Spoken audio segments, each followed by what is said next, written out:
A man on a mission to turn leadership into leadership. It's a good little tagline. What red flags did you run into that brought about that tagline? I keep run into guys who are in leadership talking about things and thinking that talking about them is going to get something done. We call that leadership. You can only talk about something so long. You cannot explain your way out of what you behaved your way into. You can only behave your way out. And so much of what I've seen in the corporate world is because somebody can talk a good game, they often think they ought to get paid. When you look at leaders today, whether that be in business, our nation, or simply within the private home, what concerns you about the trends you're seeing? People are losing touch with the power and impact of presence, and that a stand is what really makes a difference. It's not something you can explain, it's who you are. I think that's what concerns me about this generation and about what I see going on around posturing and virtue signaling. Like, virtue's its own reward. Like, it's not something, it's not a badge, it's a reward that comes from standing. When I walk into a company, a young company, they're trying to live up to something they're not. And that's the first thing we work to is, let's just get to where you are. If we're not where you are, we're never going to get to where you want to be. And then when you start to plan to where you want to go, you'll have some power.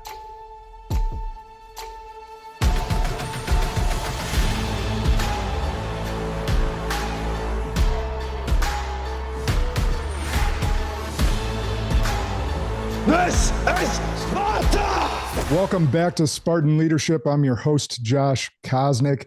Hey, and if this is your first time joining us, welcome. If it's not, you know the impact that we're dropping, and we're bringing on tremendous guests to have leader-to-leader conversations to help you grow.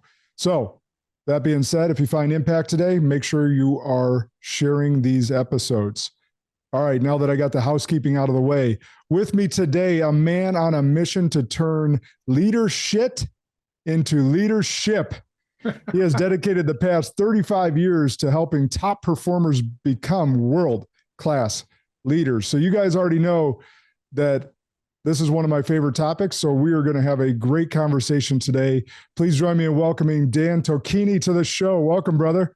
Thank you, Josh. It's a pleasure to be here. Really enjoyed our conversation beforehand, and looking forward to get to know you more. And thank you for having me. Yeah, you're very welcome. We're going to have a great conversation. You heard everyone. You heard me right. I did say leadership, turning leadership into leadership. Yeah. So, which is it's just fun, right? My kids will get on me for saying the bad S word, right? Because I got young kids. But anyhow, it's a good little tagline. And so, what red flags? Just out of curiosity, what red flags did you run into that brought about that tagline?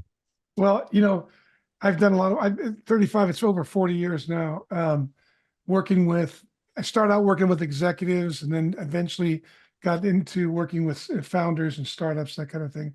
And I keep run into a lot of people a lot of leadership, guys who are in leadership talking about things and thinking that talking about them is going to get something done. And we call that leadership. You can only talk about something so long. And then you got to go get in front, you got to go roll up your sleeves and have the conversations. The saying is, at least my grandfather nailed me with this when I was a kid. He said, look, son, you can't explain your way out of what you behaved your way into.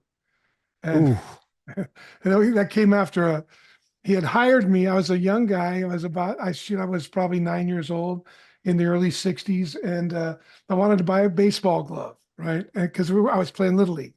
And my friend Tommy Lunabus had this really cool glove. And he had all oiled up, it was beautiful. And I played third base. He played shortstop. So I was like, I had this old ragged thing.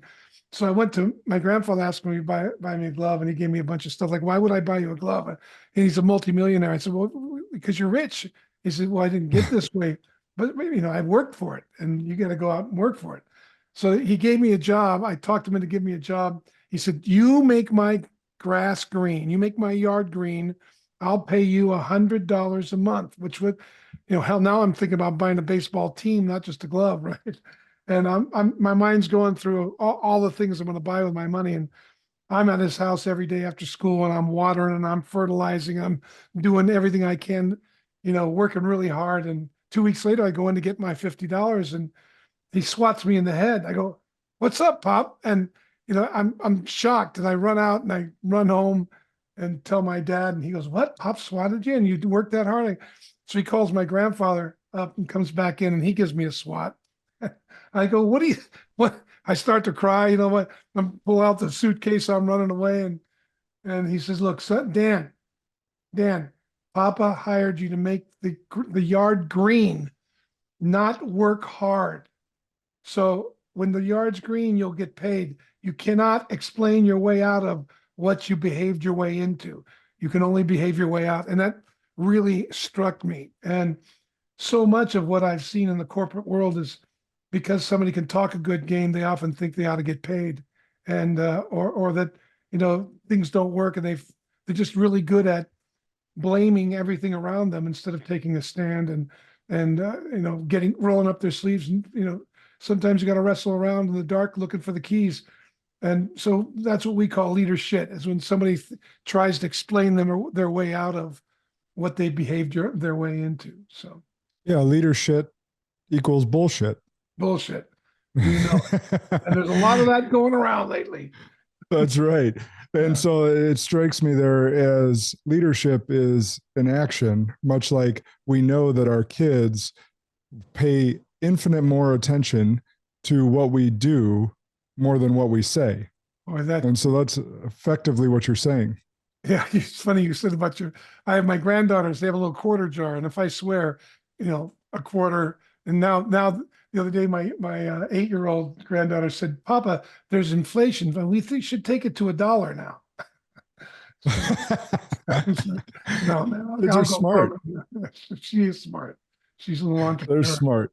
Yeah. All right. So before we get into all the great work you were doing to support our active and incoming leaders, take our listeners back to where it all began. Where did you turn, or where did you get the passion for turning high performers into leaders? Where did that come from? It started. My mother was a bipolar schizophrenic, and had a pretty rough childhood. And they were going to give her a lobotomy. I would go visit her. I'm the oldest of the 4 kids in my family. And so this happened when I was about 12.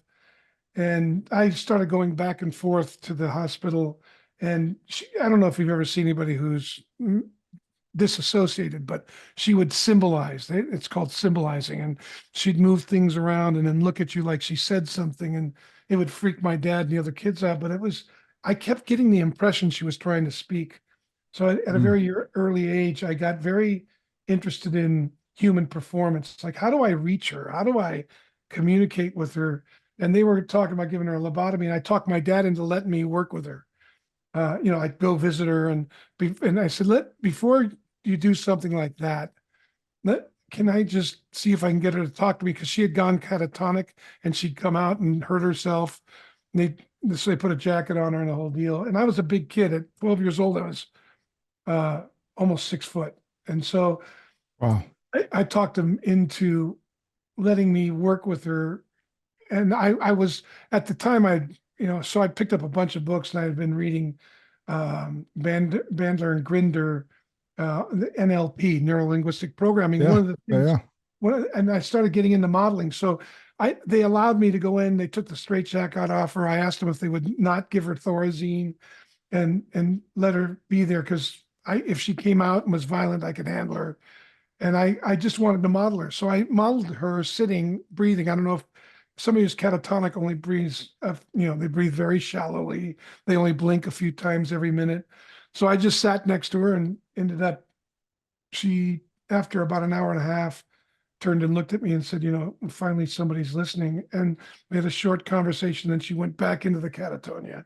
And I became a go-between. So I got, at a very young age, really got interested in that, in breaking through to other people and having I found that if something's breaking down, the best way to deal with it is to face it.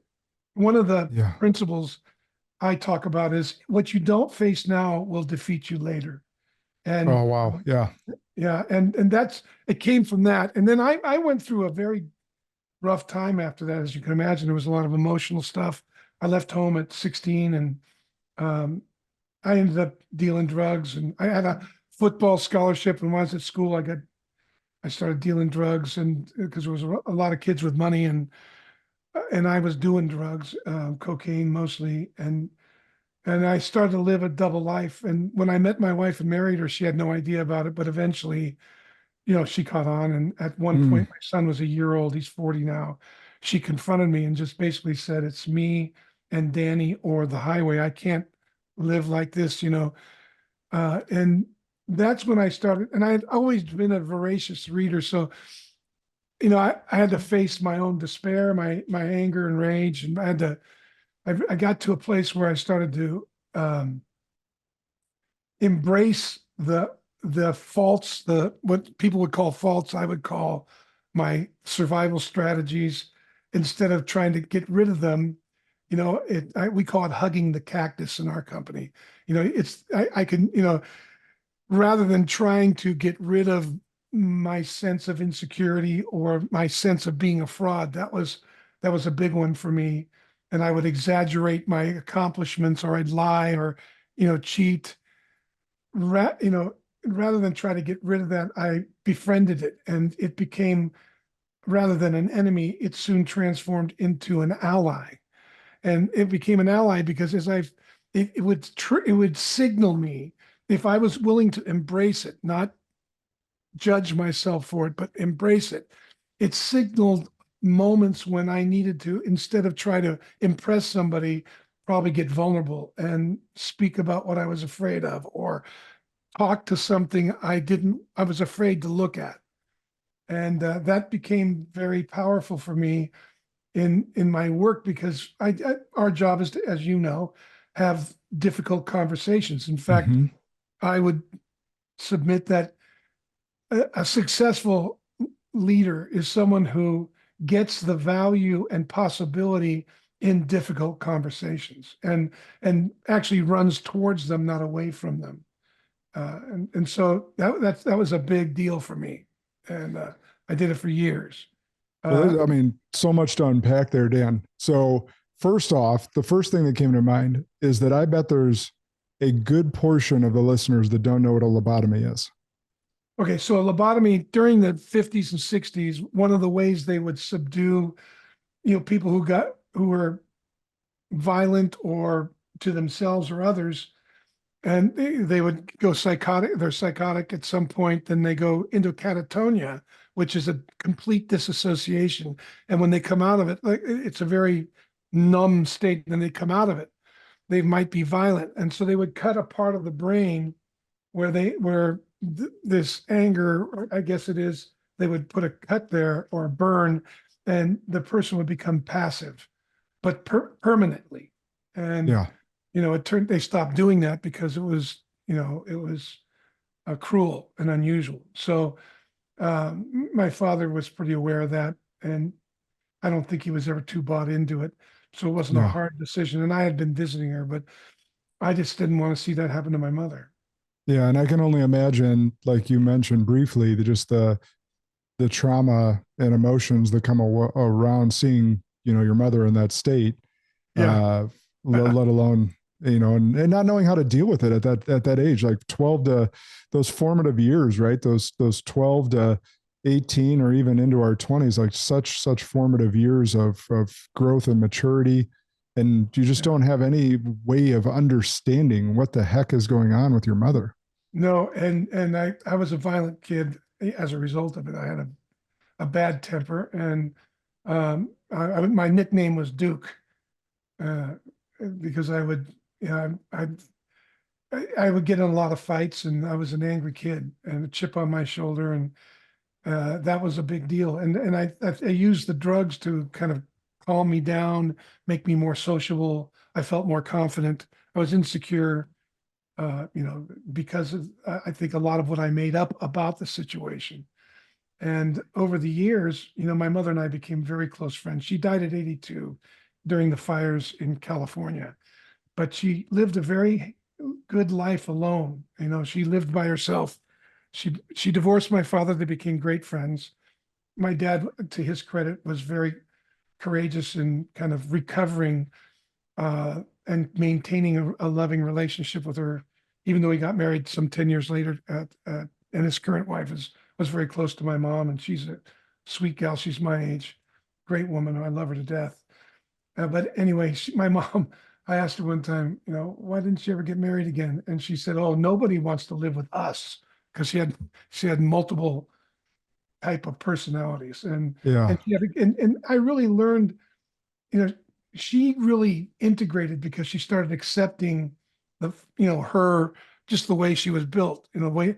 And she told me, she said, "I think my unwillingness to face a lot of the difficulties in my life with your dad, I think I put pressure on myself. I made up I didn't have a way out, or was no way to deal with my situation. 4 kids. My father traveled a lot, he gambled a lot, womanized a lot.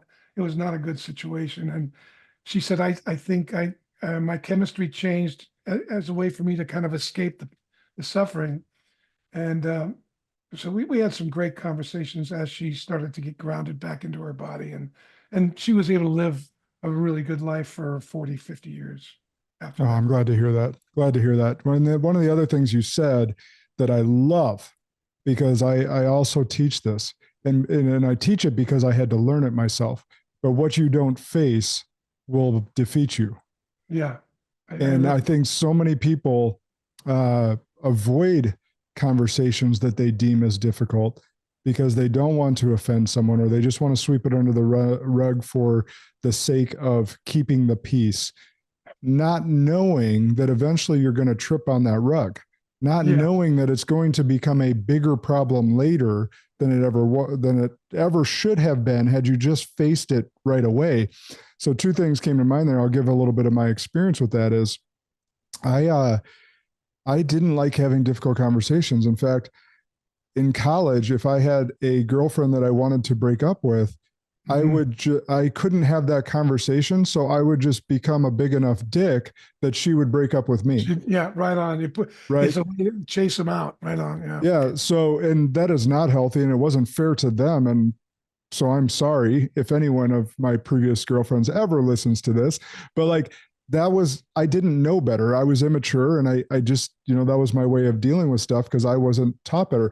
But as I got into business, as I got into leadership, understanding that those only become bigger problems. You end up hurting someone, you end up hurting yourself, you end up tripping over that rug. It becomes a far greater blow up or issue later on.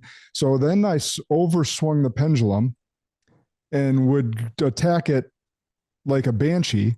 Yeah. And my intent and my impact would miss. Yeah. Like my intention was to be good and to attack this and to fix this and to solve the issue. But my impact, the way it landed with someone, I usually end up offending them. Yeah. And so I had to figure that out to bring that pendulum back to the middle to be like, okay, there's a way to go about attacking the issue head on. Yeah. It's interesting you say that. I think that's part of the maturing process. It's like you become passive, or you run from it, or you become aggressive, and you swing back and forth. And it's an interesting dynamic because one of the things we talk about when I work with leaders is people don't want to face what they can't, if they can't see a way in, they don't want to deal with it. And one of the things we talk about is hugging the cactus. And hugging the cactus is the willingness to face what I don't know in the situation. And one of the ways I look at this is I like to try to listen like a scientist, which in my mind is I take my opinions like instead of taking them as the truth, more like their hypotheses. And then I take my decisions as experiments.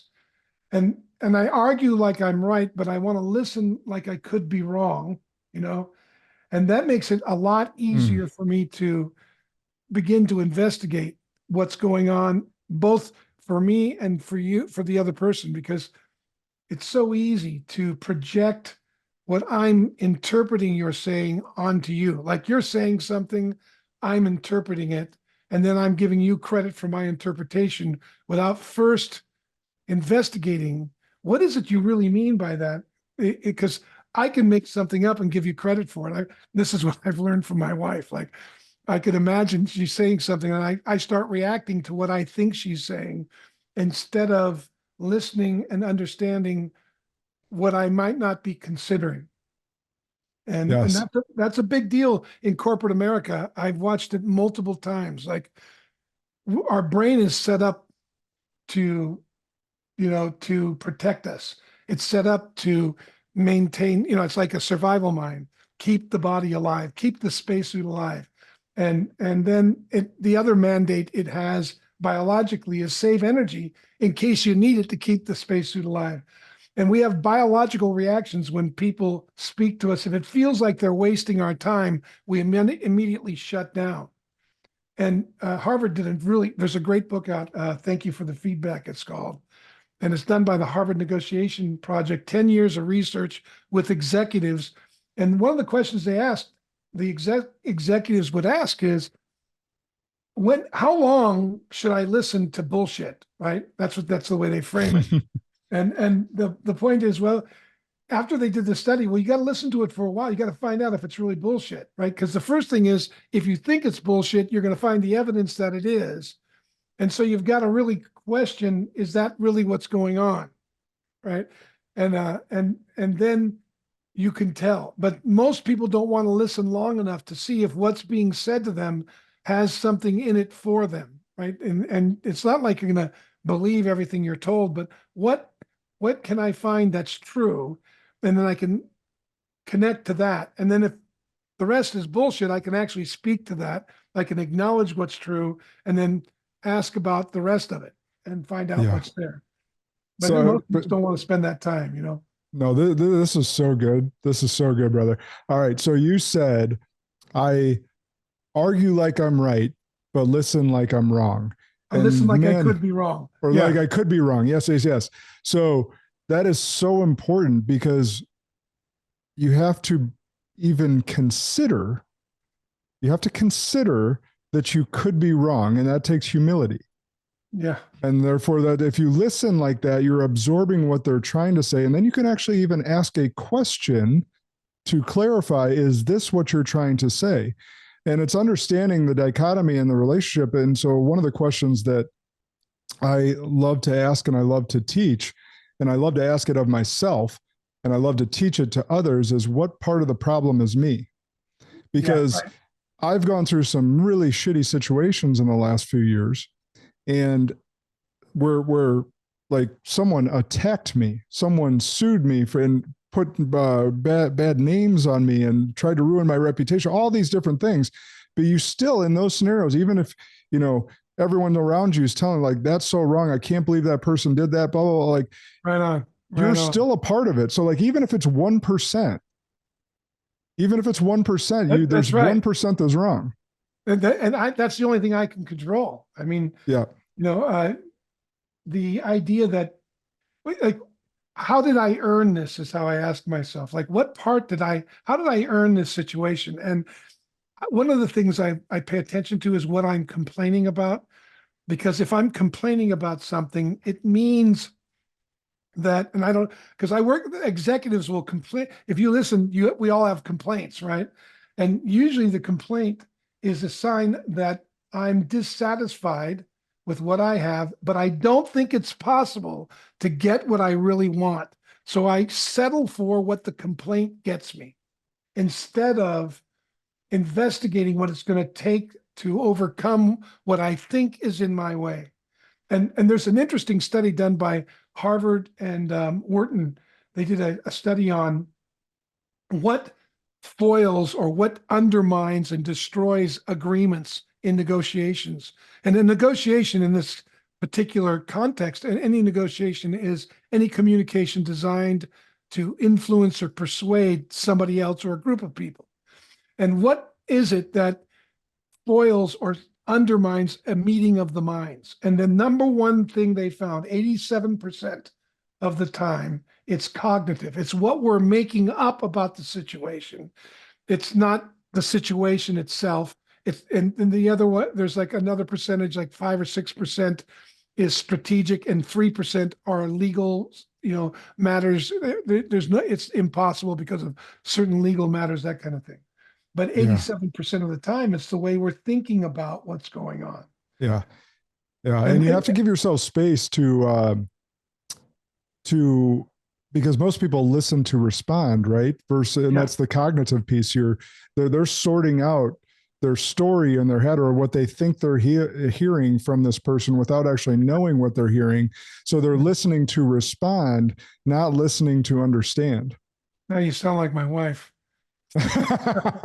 Well, I have 3 daughters, Dan. So I've done some deep research between my wife and my daughters on how to understand. Well, speaking of too, is I had to learn, right, with the women that I've coached and developed, as well as my relationship with my wife and my daughters.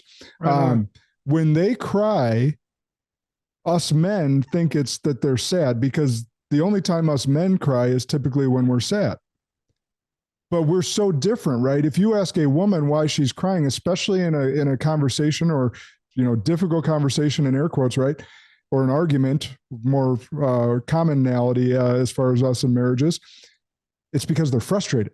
Yeah. Whereas when we're frustrated, we get more mad and adamant. We don't cry, but they cry, and we understand that or think that they're sad. We're like, why are you sad? Why are you getting sad right now? We're in an art. No, it's because they're frustrated with us not listening or understanding or trying to understand where they're coming from. Oh, listen. When I started to reconcile with my wife, my son was a year old. I had confessed everything I had done, and we decided. I asked her to forgive me. She said she would, but she didn't know if she wanted to stay with me, which is understandable. So we decided to live in separate rooms in the house, and we would meet in the morning and in the evening because I go off to work, and then she took care of my son. And every morning, after about a month of living in different rooms, we'd meet in the morning. We started to argue, and I was arguing with her about, we can only do this for so long because we're eating away at our, our nut. We're eating away at our savings, and I'm working, 80 hours a week. We just bought this home, and I wondered if she could help. And we'd argue because she'd say, yeah, I'm willing to help. And when she talked to me, well, it doesn't sound like it. You don't want to help. I just heard what you said. And we'd argue, and I'd storm off, go to work and teach people how to communicate. And we wouldn't talk that night. We'd talk, we'd play with Danny, and the next morning we'd talk again. And the second morning, same thing. I stormed out even faster. So the third morning, I'd get up, and she's got a tape recorder on the table. And I go, what's that? She goes, well, we're obviously not communicating. And Mr. Trainer, because I was training at the time, maybe you want to check, I know I want to check my listening. I'd love to. Do you want to check yours? And I'm, go ahead, challenge me. That's the best way to get me in. So I'm like, okay, turn it on. So we started talking, and we get, sooner or later we're arguing and forget it's on. And I'm getting ready to blow out and throw a little tantrum, like I'm angry, want to storm off and go to work. And she goes, stop, don't run. Let's just hear what the tape recorder said. Here's, because I kept saying, well, you don't want to help. And she goes, I do want to help. And this has happened now 2 days in a row, and here's the third day. So she stops her tape recorder, and here's what it said. And she turned it on, and I said, well, look, honey, we're going to burn up this egg, our little egg that we've got saved up, and we worked hard for it. And I'm just wondering, are you willing to help? She goes, yeah, Dan, I'm willing to help. I'm just not willing to leave Danny at a babysitter's or a daycare. And I said, well, see, you don't want to help. And then she started crying. Actually, what happened was, she goes, I turned off the tape recorder, and I said, I go, okay, you're right. You said you'd help, but you didn't mean it. You're like, what are you gonna? I can't believe it. You really didn't mean it. You're just getting back at me or something like that. And then she started crying, and I got suspicious when she started crying. Like, oh, now she's trying to manipulate me. So the street part of me went, so if you're going to help, then what would you do? Because I thought she's just bullshitting me. And she pulled out a 2-page business plan out of her purse that she'd been working on doing a daycare in the house called Happy Landing Daycare, which she had for 9 years after that. And we basically I called them the Breakfast Club, and we had 12 kids at the house, and she had teachers helping in the whole deal, but it supplemented the income. But I was so blown away because I realized I thought she was trying to get back at me for my adultery and all the things I'd lied to her about, when in fact she had forgiven me and she was working to create something that could do that. So we got into some really deep conversations out of that because I realized how I don't even know this woman. She is not who I made up in my mind. And then I got really curious about her. And it was about a month later, we had such great conversations about that.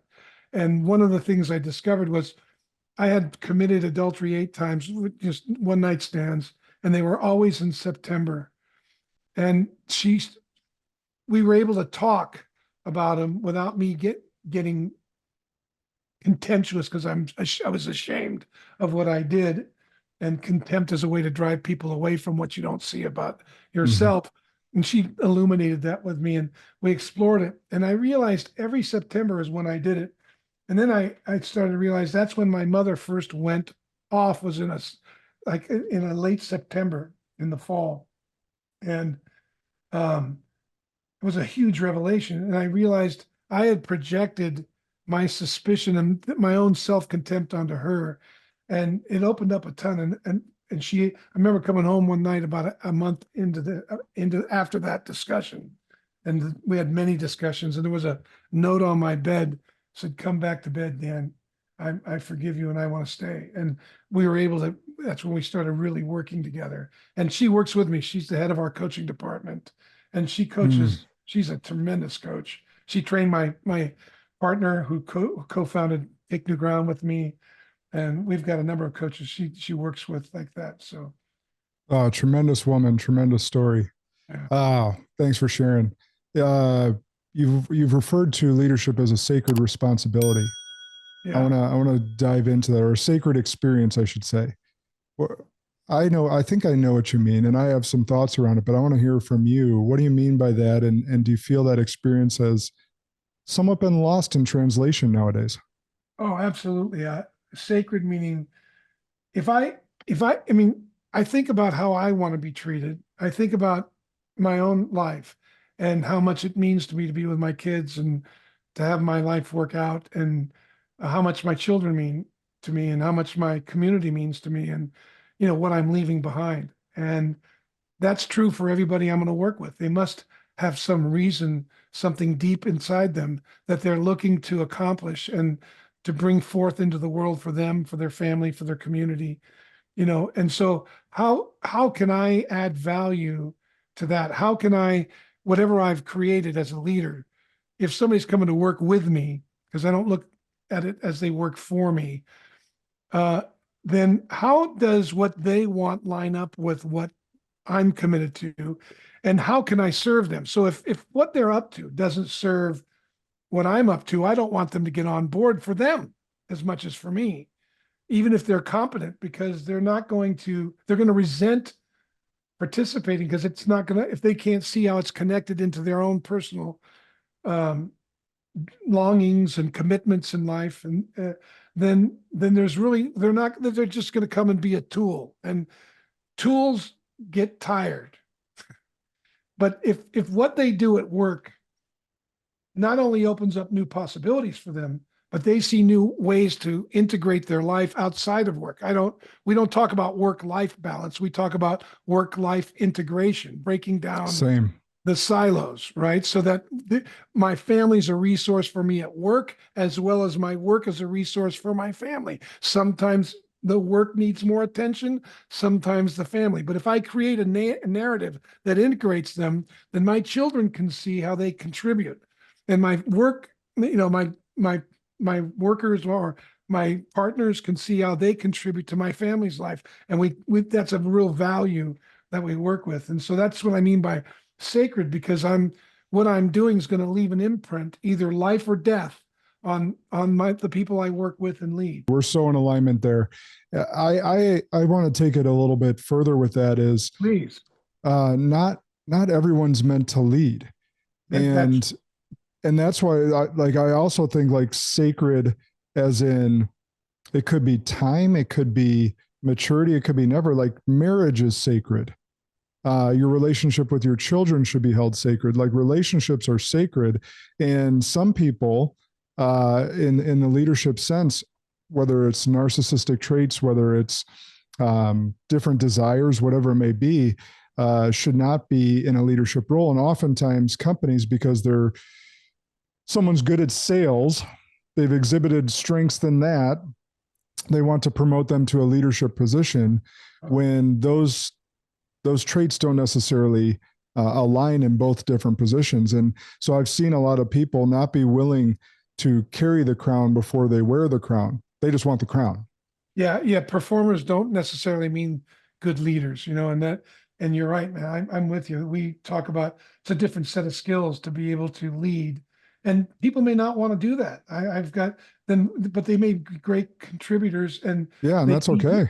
And that works well. You got to have both. I know also to lead means you're a good follower too, because I have partners and there are guys on the team that may not even lead other people, but in certain moments, they are the people to lead because they've got the skill that we need to pay attention to, or they have the insight, or they have a perspective that we need in order to open up a new possibility. One of the things we talk a lot about is there's, we all have a perception of what's going on. And a lot of times I can be unaware of my perception. And then if somebody brings up a perspective that isn't something I've considered or actually challenges what I perceive, I can defend and protect my perception, or I can be, my particular perception, I can look out and say, I wonder what that perspective, what if I was looking at what I'm seeing from that perspective, what might I see that I'm not seeing in my perception? And so being aware of my own perception is a big deal. And I notice when, like what you said, is like somebody may not be leading, but they may have a perspective that absolutely could open up a possibility that I'm not seeing. And I've had it happen before where I feel like there's no possibility. And then somebody will speak up and then I'll get mad because I think there's no possibility, or I'll get edgy, And then, but if I stop and go, okay, why am I edgy? I wonder what they see that I'm edgy about.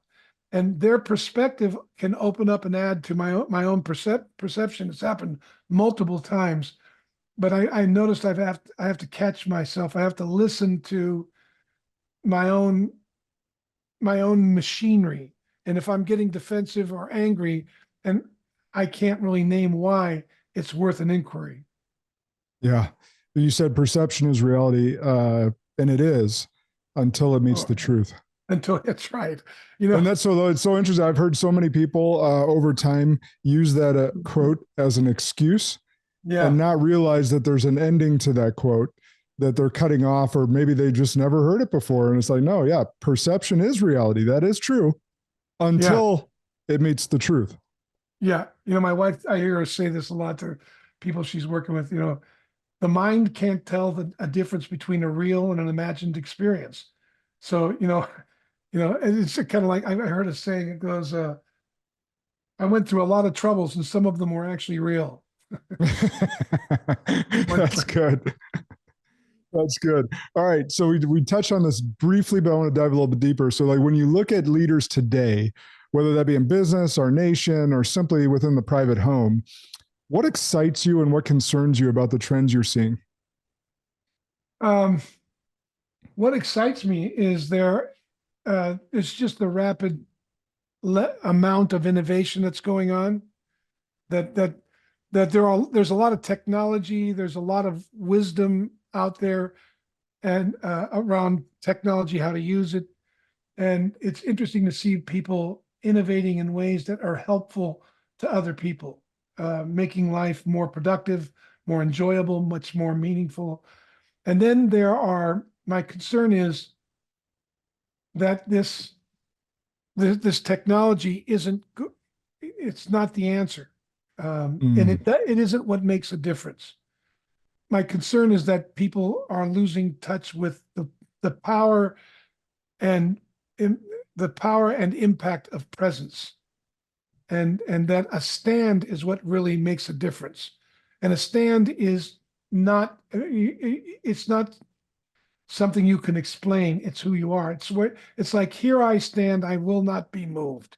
And there are, if I want to have my family work, there was like when my wife was thinking about leaving, after I confessed, my stand was, I'm going to love you anyway. I get it. If you want to leave, I'm going to stand with you. I'm going to love you because we're always going to be connected through Danny.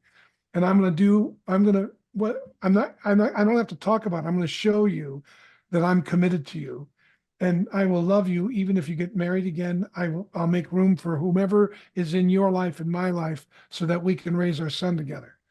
And I'll do whatever it takes.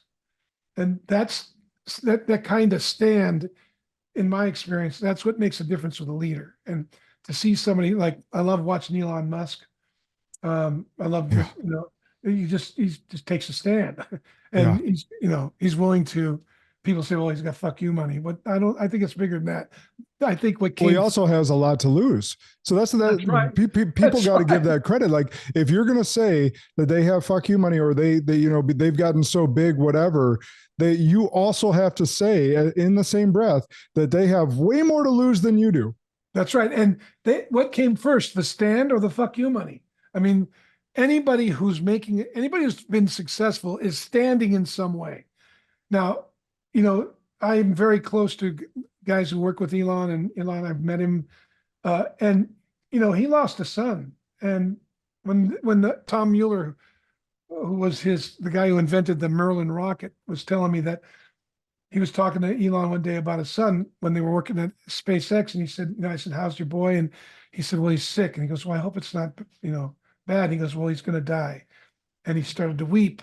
And he said, I was so moved because I'd never seen Elon weep, and that he was willing to go there with me really, really bonded me to him, even though he's tough as nails. I've always had a respect for him. Now, do I want to work with him again after 18 years? No, not because I've done it, but he goes, I have nothing but respect for him because what you see is usually what you get. He's not jerking around. He's telling you what he means, and he means what he says. And I think that's what concerns me about this generation, and about what I see going on around posturing and virtue signaling. Is the unwillingness to really earn virtue. Like virtue is its own reward. Like it's not something. It's not a badge. It's a reward that comes from standing. And it's sad when people want to, it's kind of a false or faux virtuosity, and you can see it, and it's really sickening. And to me, it's a decay. It's a decay of civilization, because people will use it as a front, and then manipulate, like it's a racket. You know what I mean by a racket? Yeah. If I know my rackets, or if I can read rackets in others, I can have a good sense of what really is going on for them. And the incongruities can open up great opportunities for conversations. And that's one of the things I think is missing. When I walk into a company, a young startup company, they're trying to live up to something they're not. And that's the first thing we work to is, let's just get to where you are.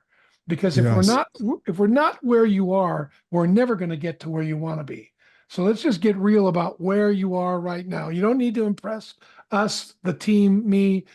You actually need to get real about where you are. And then when you start to plan to where you want to go, you'll have some power. So, brother, I am standing up, applauding so hard, standing ovation with what you just said. That's one of the hard parts about being a podcast host. I think sometimes people say stuff that you're just like, want to jump out your seat for, and like jump in, and like, I'm like sitting here waiting, making sure I listen to all the knowledge that you're just spitting. But like, I literally just gave a talk to two of my masterminds on what do you stand for right now within the last 2 weeks. And it was weighing on my heart because of a lot of what you just said.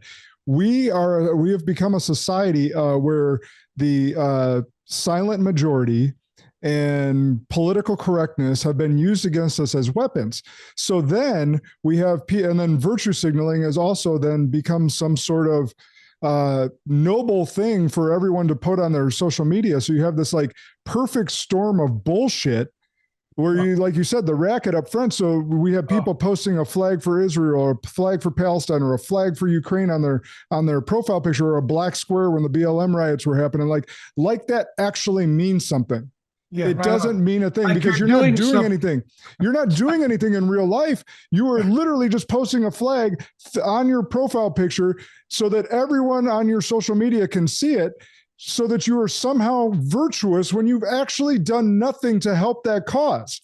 Yeah, it's really, it comes from, it comes from a desire to, people want to make a difference, but they don't want to pay the price. And that's where character comes in. And that's really a lot of what I think leadership training is about, is really like, who are we in the midst of the fire? Who do we become when things don't go our way?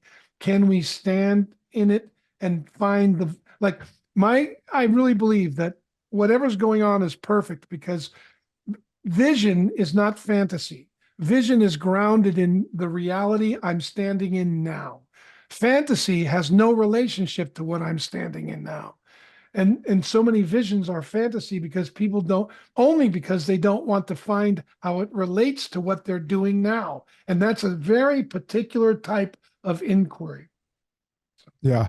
It's so good. And that's the thing, is there's so many areas that people could help and could stand for.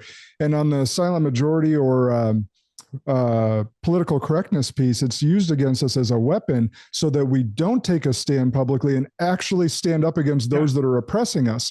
So like our government overlords, like that continue to pass things that don't benefit the majority of us. And we're not standing for it because we're somehow virtuous by being silent. So I put it out to them. I said, I'm going to use this example. I don't know where you all stand as far as your faith, but I'm a Christian. And I said, and I'm putting this out there, and I say, look, if someone were to accuse you of being a Christian, or use any other faith, if you are a faith, whatever, even if you're an atheist, if someone were to accuse you of it, could you be found guilty or held guilty by a public court of opinion or a jury of your peers? Because let's just say you deem yourself a good Christian, you read your Bible daily, you pray daily, but you do it in solitude. How would anyone ever know that that's what you stood for? Yeah. Well, you know what St. Francis said? He said, preach the Bible at all times, and when necessary, use words. Because he's talking about action, like we started this conversation with. Take a stand, man. Take a stand. Yeah. But so many people are so afraid of what they'll lose. Like you brought up Elon earlier, and the classic soundbite that just happened not all that long ago of him saying, go fuck yourself. Because Bob Iger. And Iger was in the audience. And he's in the audience, right? And so you see the reporter or whatever that was interviewing him just stunned. Could not even say, he tried to say a word and couldn't get it out of his mouth. He was so stunned. So Elon doubles down and says, go fuck yourself, to Bob Iger and any of the other advertisers, because what people don't realize is that these big companies have blackmailed these social media companies and the news media for decades. For decades, they blackmailed them into spitting certain narratives to brainwash us into buying their products or believing a certain narrative, which in turn brings them more money by buying their bullshit. Yeah, right on. And Russell Brand's another great voice. There's some really great voices out there. Patrick Bet-David, people. Joe Rogan. They're speaking what they see, what's true for them, and willing to own and then encounter and engage what it provokes in anyone around them. Where somebody is really inauthentic, like they're not willing to even be like the most authentic we can become is to be authentic about what we're inauthentic about. But when somebody is inauthentic because they won't own their own inauthenticity. They won't allow themselves to get into the debate and see what they are missing, so they can shift, or they can explore, they can look into something that they may not know about. And so they'll either shut the conversation down, try to cancel you, do ad hoc,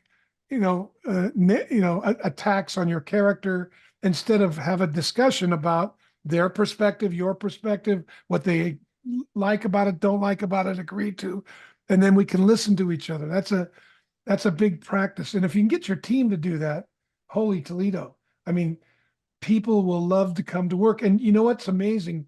I had a guy on my team. I loved working with him because he always had a different view. We were always constantly butting heads.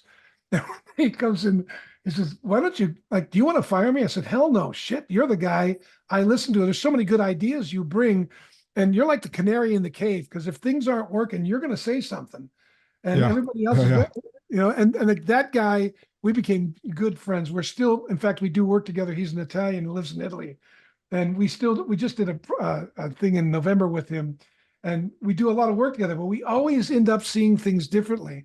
And whenever he talks, a lot of times I'll find myself edgy, and then I'll go, "Wait a minute, I'm gonna go check in with this guy because I'm so familiar with that feeling with him, and he's usually got a great view. It's just something I haven't looked at, you know." Yeah. You said a couple of things there that brought to mind.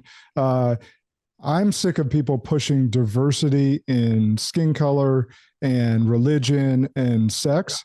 I much rather, and I'm not saying those aren't important, but I would much rather have what you just said in diversity in thought, because I can go and recruit a Black person, a Latino person, a woman, LGBT community. I could go recruit all four of those people and they have the same exact thought process as I do. Yeah, but that's not going to get me what I need to take my company to the next level. I need diversity in thought, like that canary in a coal mine guy, like you just brought up. Yeah, like that is what we need in our companies and at our board tables is diversity in thought. Yeah, I had hired. It's interesting you say that because I get hired a lot to clean up the mess of DEI, and I believe in diversity, equity, and inclusion, but diversity of thought.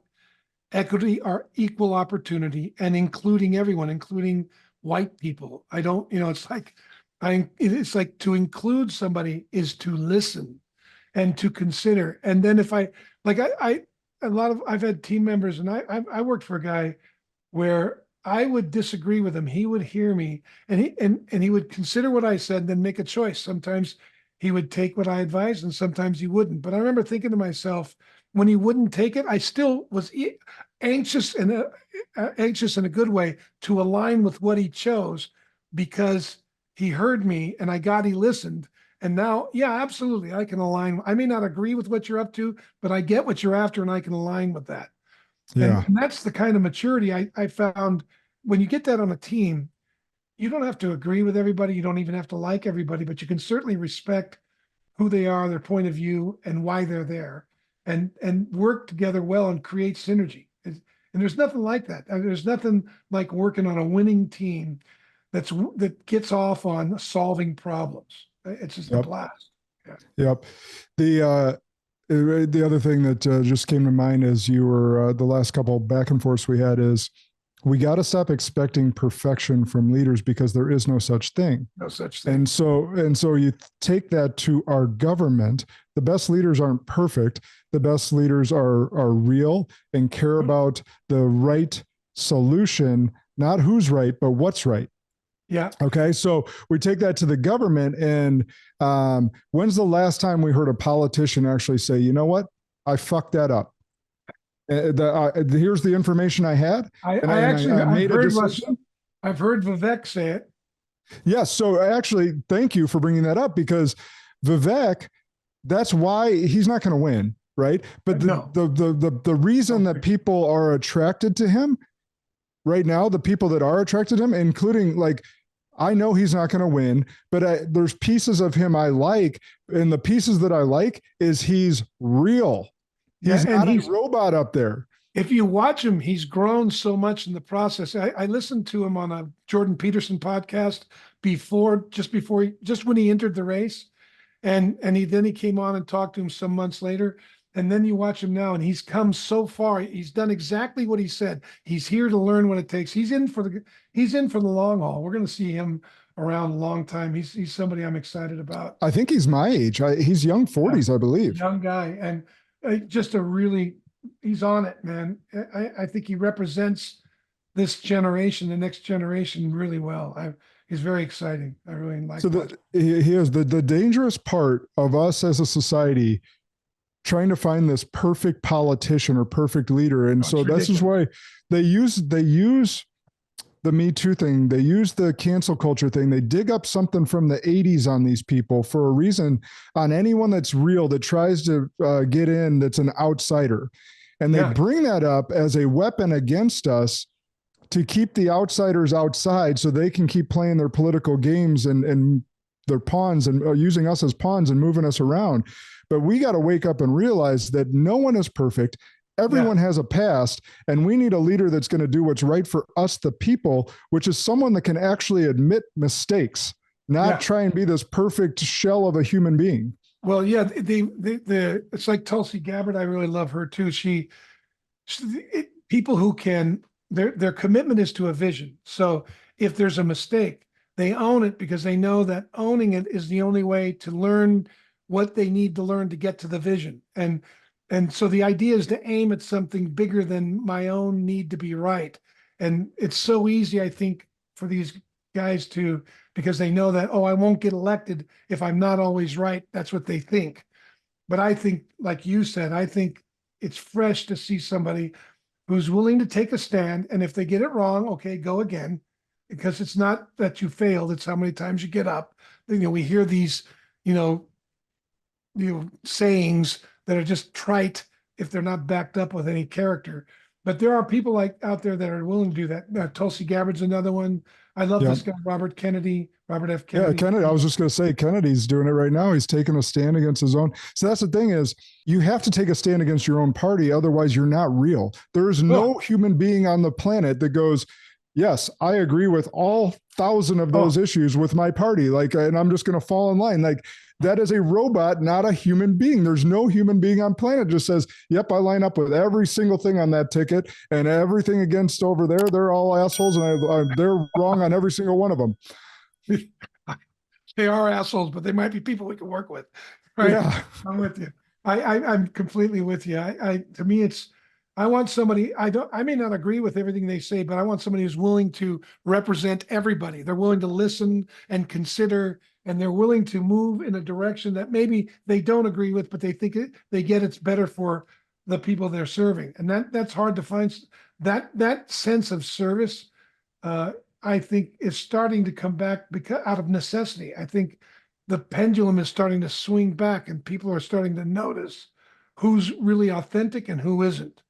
And that's true in any leadership position on any team. I want people who are really in the struggle of what it's going to take to have what we're committed to turn out. And if we're committed to anything worthy, it's going to be something we haven't done yet, and it's probably beyond what we think we can do. And but we have a stand that we can get it done, and that's a blast. That gets you out of bed in the morning. 100%. All right. I want to be respectful of your time. We're going to have to do this again. We've had too much fun with this leadership combo. Josh, I would love to. So it's interesting you brought up what do we take a stand on, because you told me beforehand that you hadn't listened to any of my podcasts yet. And I end each of them with this question. What's an unpopular belief that you hold to be true that most others would disagree with? So in other words, what do you stand for? I stand for ordering chaos and releasing beauty. That's all what I've stood for all my whole life. My stand is, and I'm called to conflict. I'm a Christian too. I'm a believer, and we were left the ministry of reconciliation, which means to restore peace where it's broken and to establish peace where it's never been. And that's what I stand for. I'm after that in my work, with my family, whenever I work or do anything, because if I can do that, I can stand in the middle of chaos and order it, by the stand, not by manipulation, but by standing. And then something beautiful is going to come out of it. And 9 times out of 10, it exceeds my expectations. Yeah. Well, and I know how good you are and how much impact you are or have with the people that you work with, just based on our last 45 minutes together, because just in today's conversation, you were extremely vulnerable.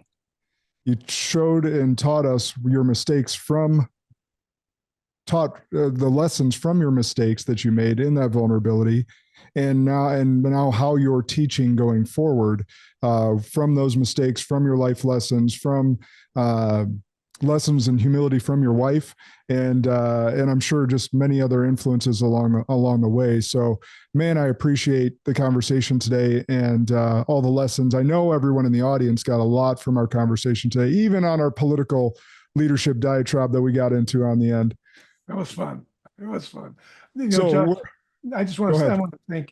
I just want to thank you. I really enjoy. This is a great way to start the day for me. Thank you. Absolutely. Yeah, you're a couple hours behind me. That's right. So, where can people follow you? Should they want to, or should they want to hire you in your company? Where's the best spot for them to go? TakeNewGround.com is the website. You can listen to our podcast. We just finished our 250th episode, and Congrats. my partner Adrian, he's a co-founder with me, and Chad Brown is a consultant with us, and he basically runs the podcast. It's called the Naked Leadership Podcast, and you can find it on Apple or Spotify. We love that you listen to on Apple because it's the only place we can track the results, but it's available on both. And we do public leadership trainings, pretty deep intensives called the Revenant Process. And you can find that at wearerevenant.com, like the movie Revenant. And just a little teaser. I've been working on an AI coach with my son. He's an AI specialist.